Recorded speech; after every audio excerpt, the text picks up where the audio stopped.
When Microsoft took over Nokia, my initial reaction was disappointment. My last Symbian device which I had at the time was the Nokia E72, which is a fantastic device with excellent battery life. I purchased the Nokia N9, which had limited availability, and I was amazed with its intuitive UI just to know that there won't be much support for it. To fill the gaps, I used Samsung Lumia series running on Windows Mobile 6.1 and 6.5, which gave me a new dimension of experience. It took me a while to accept Lumia, which I finally did, and my first Lumia device was the Lumia 920, which redefined the modern smartphone experience. And with the foundation set on a solid device like this, I became interested with Nokia again.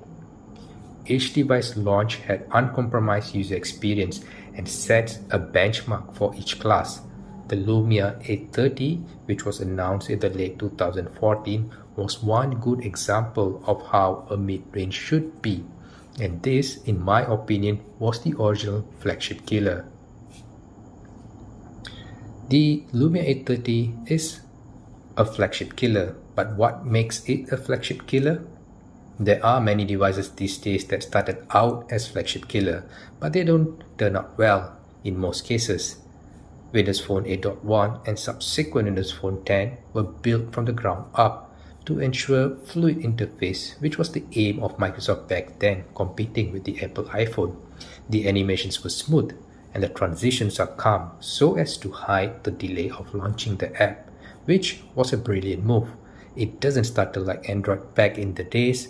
In their race to have fast launching apps, the Windows platform became synonymous with well-optimized software that no matter which hardware you use, you get to experience the best. In order to cut costs, many flagship killers tend to have generic designs with questionable build quality. This is where Lumia shines.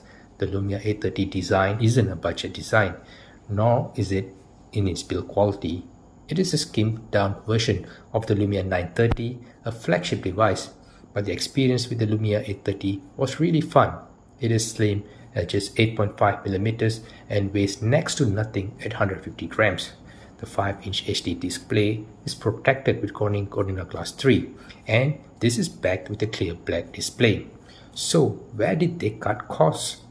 Unlike the Lumia 930, the Lumia 830 settled for a more modest processing power, the Qualcomm Snapdragon 400 and 1GB of RAM. This is basically half the processing capability of the Lumia 930, but with Windows being well optimized, the interactions are still fluid and responsive. What I love about Lumia series is the continuity of experience, and the Lumia 830 is a prime example for that. At half the megapixel count of the Lumia 930, the camera on the Lumia 830 was what made the device the flagship killer. This device was directly compared to Apple's top offering back then during the launching event, and it came out victorious. The 10-megapixel POV camera with Zeiss branded optics and OIS ensured quality imaging experience, which surprisingly was made to compete with flagships from the competition. This is what made Nokia king of imaging. The 2200 mAh battery would typically last you for the greater part of the day, and you can choose to charge with the traditional brick or with cheap wireless charger. The battery is also removable, and you can pop in a spare battery if you need to. Looking back at what the Lumia has achieved in their limited time, I have only praises for them. It was a time that Nokia was still leading innovations and dared to be different.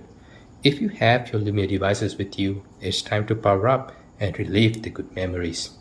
I do hope you enjoyed this video. I'll see you in the next one.